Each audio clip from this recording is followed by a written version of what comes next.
Express channel में हम आपका हार्दिक अभिनंदन करते हैं। आज हम मुलाकात लेने जा रहे हैं राजेंद्र मसीह जी, जो कि एक स्वतंत्र पत्रकार हैं, अच्छे चिंतक हैं और बहुत अच्छे वक्ता हैं, कांग्रेस के वरिष्ठ नेता हैं। मसीह जी, आपका स्वागत है। हम आपसे ये जानना चाह रहे थे कि हमने ये सुना है कि चुनाव होने वाले हैं इंदौर नगर निगम के, अप्रैल माह में संभावित चुनाव हैं, महापौर के भी चुनाव हैं, तो आप कैसा महसूस करते हैं? चुनाव होना चाहिए कि नहीं होना चाहिए? मैं सर्वप्रथम अपने वर्ल्ड एक्सप्रेस चैनल के दर्शकों का अभिवादन करता हूं और उनके लिए प्रति शुभकामनाएं व्यक्त करता हूं। और चुनाव के संदर्भ में जो सवाल मुझसे पूछा जा रहा है, चुनाव होना चाहिए और ज़रूरी है कि प्रजातांत्रिक प्रक्रियाएं पूरी हों। इतने दिन विलम्ब होना भी एक दुख का कारण है। समय से जो चीज़ होनी चाहिए वो होनी चाहिए, लेकिन मन माना चल रहा है, इसलिए चुनाव के बारे में बहुत सतर्क रहने की ज़रूरत है और होना ही चाहिए। आप कैसा उम्मीदवार पसंद करेंगे महापौर के लिए? इंदौर शहर का महापौर आपके सपनों का कैसा होगा? कैसा उम्मीदवार होगा? मैं इंदौर शहर के महापौर पर प्रतिक्रिया व्यक्त करते हुए ये देखता हूँ, इस चित्र में मुझे ऐसा लगता है कि धन संपन्न व्यक्ति की यहाँ ज़रूरत नहीं है कि वो महापौर। जनता की समस्याओं से जड़ से जुड़ा हुआ व्यक्ति महापौर होना चाहिए। वो गरीब आदमी हो लेकिन निष्ठावान हो, ईमानदार हो और सेवक हो, और जनता को अपना समय और अपनी पूरी कोशिशों के साथ जनता को प्रथम समझे और जनता के लिए समर्पित भाव रखे और शहर के लिए स्वर्णिम शहर बनाने की ओर जिसके कदम हों, ऐसा व्यक्ति होना चाहिए। और इस तारतम्य में मैं स्वयं भी अपने आप को साक्षात समझता हूँ कि मैं खुद भी इसके लायक हूँ, और जनता जनार्दन की आज्ञा और इच्छा अगर हुई, और अभी तक मुझे काफ़ी इस मामले में लोगों की भावनाओं का पता लगता है कि लोग मेरे मन पे, नाम पे विचार कर रहे हैं और अपील करते हैं, कहते हैं, प्रार्थना करते हैं और निवेदन करते हैं कि यदि मेरे जैसा सेवाभावी व्यक्ति, निष्पक्ष भावी, बेदाग सभी का धनी और कर्तव्यनिष्ठ व्यक्ति अगर महापौर के मैदान में उतर जाए तो शहर का कल्याण अवश्यंभावी है। एक सवाल आपसे हम और करने जा रहे हैं, किस पद्धति से चुनाव होना चाहिए? चुनाव के संदर्भ में मैं स्पष्ट करना चाहता हूं कि आज जनता जो ईवीएम पद्धति से जो चुनाव हो रहे हैं उसके प्रति जनता के मन में बहुत शंका है, और उसका स्पष्ट जागता उदाहरण है कि जिस व्यक्ति को आम जनता जनार्दन आज तक देखी भी नहीं है कि ये हमारा सांसद है, एक अज्ञात व्यक्ति इंदौर शहर का सांसद बना, और वो ईवीएम के दोष के कारण। और एक तरफा ऐसा लगता है जनता की आवाज़ में, सैकड़ों लोगों के मुख से मैंने सुना है कि कहीं चिप फिट तो नहीं है ईवीएम में, ईवीएम कंट्रोल तो नहीं हो रहा है, रिमोट कंट्रोल से ईवीएम ऑपरेट तो नहीं हो रहा है। और ऐसा सोचने के बाद, ऐसा सुनने के बाद पता लगता है कि जब विश्व लेवल पर देखा जाता है तो कई देशों ने ईवीएम को नकार दिया है, और स्वच्छ और साफ चुनाव के लिए बैलेट पेपर के माध्यम से ही चुनाव होना चाहिए, ईवीएम पद्धति को नकार देना चाहिए। और लोकसभा आने वाला चुनाव किसी हालत में मांग की जानी चाहिए कि वो ईवीएम से ही चुनाव न हो, और बैलेट पेपर से चुनाव अगर हुए तो साफ सुथरा और स्पष्ट निर्णय जनता का आएगा। नगर की क्या क्या समस्याएं हैं जनता की? जनता की नगर की समस्याओं को परिप्रेक्ष्य में अगर देखा जाए तो समस्याएं ही समस्याएं हैं। जैसे समस्याओं का अंबार लगा हुआ है, समाधान नामो निशान नहीं है, जगह जगह निराशा है, और शिक्षा जगत में कोलाहल मचा हुआ है। मन माने ढंग से शिक्षा के क्षेत्र में जो है अवनति होती चली जा रही है, और व्यवसायीकरण का बोलबाला है। गरीबों के लिए कोई रास्ता नज़र नहीं आता, शिक्षा उनके लिए एक व्यवसाय का साधन नज़र आते हुए गरीब तबका जो है शिक्षा के व्यवसायीकरण के कारण, फीस जमा नहीं करने के कारण उच्च शिक्षा से वंचित हो रहा है और मध्यम वर्ग और गरीब आदमी परेशान है और विभिन्न समस्याएं व्यापक रूप से भूमाफियाओं का बोलबाला है।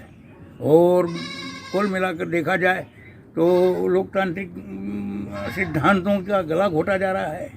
जिस तरीके से आज के हालातों में समस्या देखी जाए तो मिलें जो हैं वो बंद हो चुकी हैं, लगभग उद्योग नष्ट हो गए हैं और चारों तरफ त्राहिमाम मचा हुआ है।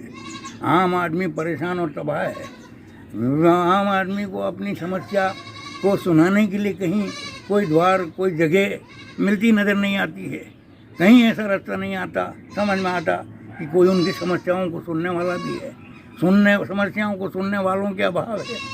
मनमाने ढंग से शासन तंत्र का दुरुपयोग हो रहा है।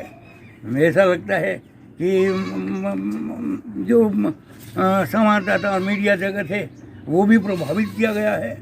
कांग्रेस में कब से हैं आप? कांग्रेस में? मैं कांग्रेस में जब से मैंने अपना होश संभाला और जब देखा कि देश जो है स्वतंत्रता से निकला तो सही, लेकिन जब इंदिरा गांधी के साथ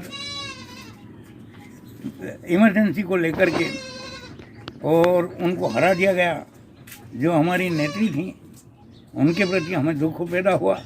हमारा क्रिसमस भी जेल में मना और हमने सेवाओं को लेकर के कांग्रेस के प्रति अपना समर्पण भाव व्यक्त कर दिया और हम समर्पित भाव से आज तक कांग्रेस की सेवा करते चले आ रहे हैं। हमने आज तक किसी चीज़ की कोई मांग नहीं करी और न किसी प्रकार का प्रलोभन और कोई दाग हमारे जीवन के ऊपर है। उम्र कितनी है आपकी? अभी मैं 67 साल की उम्र में चलता हूँ। 20/5/55 मेरा जन्म दिनांक है और मैं उम्मीद करता हूँ कि अभी इतने ही वर्ष और जीवित रहूँगा, क्योंकि मेरे मन में किसी प्रकार का कोई पाप नहीं है। कई पार्टियां ये तय कर रही हैं कि 60 साल के उम्र जिनकी ज़्यादा हो गई है उनको टिकट नहीं दिया जाएगा। इस पर आपकी क्या प्रतिक्रिया? उम्र के बंधन में जो बांधा जा रहा है ये सही है या गलत है? मैं इस पर ये कहना चाहता हूँ कि ये नापतोल उम्र का नहीं होना चाहिए। उम्र तो आदमी का अनुभव बताती है कि ये आदमी इतनी उम्र का है, इसका अनुभव कितना होगा। उम्र से काम और सेवा का भाव नहीं जाना जा सकता है। उम्र, अगर आदमी उम्र दराज है और उसके इरादे बुलंद हैं, युवा है, जवान है, तो वो देश का अच्छा काम कर सकता है, देश की प्रगति कर सकता है, देश को उच्च जगह पे ले जा सकता है। और इंदौर शहर का महापौर होने के बाद तो वो सोने में सुहागा हो सकता है और चारों दिशाओं से विकास जो है उसको प्रबल प्रगाढ़ता दे सकता है। कई पार्टियों में आप देखते आ रहे हैं, आप अनुभवी हैं कि एक ही व्यक्ति को बार बार रिपीट किया जा रहा है, कई पद दिए जा रहे हैं और एक को पद ही नहीं दिया जा रहा है। इस पर आपकी क्या प्रतिक्रिया रहेगी? इस मामले में दलगत स्थिति को देखा यदि जाए तो मुझे ऐसा लगता है कि पार्टियां जो हैं उनको कुछ लोगों के द्वारा बंधक बना लिया गया है और वो जो चाहते हैं वही उस पार्टियों में होता है। अगर उनके इरादों के, उनकी बात के खिलाफ गए तो आपको पार्टी से हटा दिया जाएगा। ऐसी स्थिति बन जाती है और लोकतंत्र का तो कहीं से कहीं तक नामो निशान नज़र नहीं आता। प्रजातांत्रिक प्रक्रियाओं से परे हो गई है पार्टियां। और आज देखा जाए तो इन्हीं कारणों से कांग्रेस का भी रसातल में पहुंचना हुआ है, हार मिली है। यही वो कारण है कि पार्टियों पे लोगों ने अपना जागीरी समझ लिया पार्टी को और आम आदमी सच्चाई से और लोगों की सेवा करने वाले लोग वंचित रहे और उपेक्षा हुई। बार बार किसी एक को ही चुनाव में खड़ा करना, बार बार किसी आदमी को आगे बढ़ाने के लिए उसी का नाम प्रपोजल में आना, ये ठीक नहीं है। ये लोकतंत्र के लिए ठीक नहीं है, ये प्रजातंत्र के लिए ठीक नहीं है। जनमानस में से आम आदमी को अवसर मिलना चाहिए, सच्चे सेवाभावी लोगों को चुना जाना चाहिए, निष्पक्ष रूप से सेवा करने वाला आदमी चुना जाना चाहिए, उसे अवसर प्रदान किया जाना चाहिए ताकि वह जिससे कि, और ये जनता फैसला करती है, जनता जनार्दन ही जिसका भगवान हो वो व्यक्ति जीतेगा इस चुनाव। ये अंतिम सवाल हम आपसे करने जा रहे थे कि आपने मन बना लिया है कि कांग्रेस से आप महापौर का चुनाव लड़ेंगे?